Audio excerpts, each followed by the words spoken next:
Opposition leader Malcolm Turnbull joins you in our breakfast studio.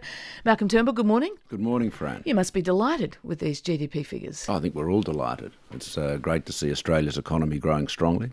So it was worth the money, the stimulus spending? Well, our criticism of the stimulus remains the same, that they spent too much money and in a very poorly targeted way. Wayne Swan likes to say that we opposed any stimulus. That's absolutely untrue.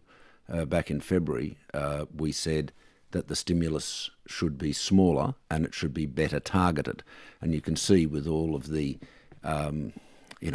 dreadful errors and mistakes in spending on schools, school halls story in the paper today about a school hall being built for a school with one student, and all of this misallocation as they roll out Julia Gillard Memorial Assembly Halls to schools, whether they need it or not. You can see how it would have been better if we'd had a better targeted program. There's no argument that things could always be better, but it's hard to argue at this point, given the figures yesterday, isn't it, that that too much money was spent. The government should have spent less, because spending less might not have delivered this result. The Treasurer said it wouldn't have delivered this result, and it would have left tens of thousands of people out on the job. Well, I think the problem with the Treasurer is that he claims credit for everything. I mean, the reality is you have an easing in monetary policy. Interest rates were lowered. That was probably the biggest domestic stimulus internally. But that happened in other countries around the world, and they didn't avoid going into recession. Well, other countries in the world had big spending programs too, and they went into recession as well, Fran. So you can make that argument both ways.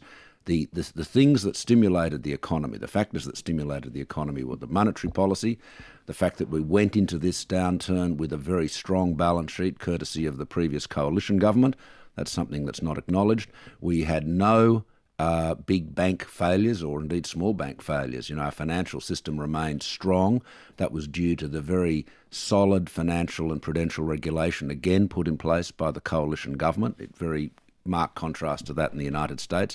And of course the big factor, the big stimulus that's worked for us is in fact the Chinese government stimulus. The fact that we've had, instead of a collapse in demand for our commodities exports, as some feared, demand remains very strong, and those big resource projects are coming on stream.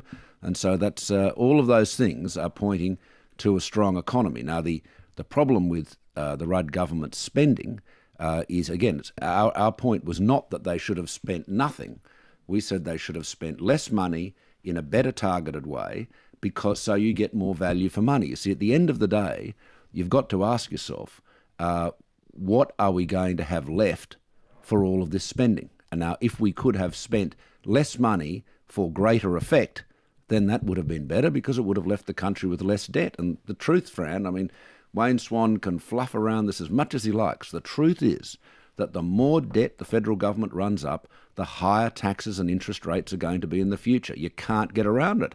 And everybody is expecting interest rates, the official cash rate, now 3, to be up towards 5 in a year's time. Yeah, the truth is, and you're quite right, Australia did have a much better starting point thanks to the surpluses left by the previous government. China has contributed. Can I just say how that is? You probably are one of the sole journalists ever to have said that. Happy to acknowledge it, but you've got to acknowledge too that the pump priming that the government's put into the economy has helped, has contributed to this growth. You've got to acknowledge that. Well, there's no doubt that if the government goes and spends a lot of money, Fran, it has some impact. The question is, how much bang do you get for the buck? All right, and we get to this point every time, in this point in the argument. The question for you is now, what would you stop spending now? What would you cut back? Would you cut back the social housing, the insulation program, the black spots, the boom gates, the schools? Well, really, that's up to the government. I mean, they reallocated $1.5 billion away from other programs to the schools, to the Julia Gillard Memorial Assembly Hall program just the other day. It's up to them to recalibrate and manage their stimulus spending. But you're saying they spent too much. Which of those programs would you have not gone with? Oh, okay. Well, if you go right back to February, I mean, this is getting into ancient history now. Their package consisted basically of 3 large parts. Firstly, they had cash payments.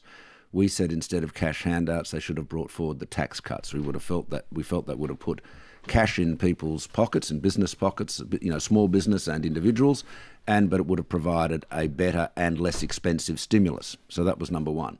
Number two, they then wanted to spend another third, just under 15 billion, now closer to 17 billion, on building school halls.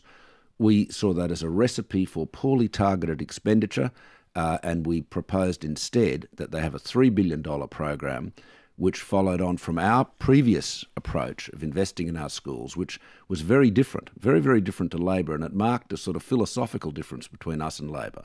See, what Kevin Rudd and Julia Gillard are doing is they're saying, you're going to get a Julia Gillard Memorial Assembly Hall whether you need it or not.